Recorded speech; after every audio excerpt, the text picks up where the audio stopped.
Now this one is cabin 8070. Again, this one's on deck 8. This one's in a nighttime configuration.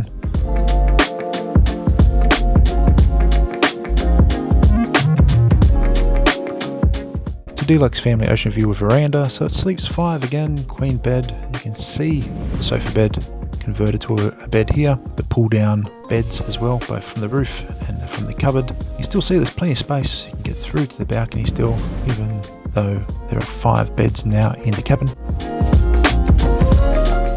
Still plenty of space.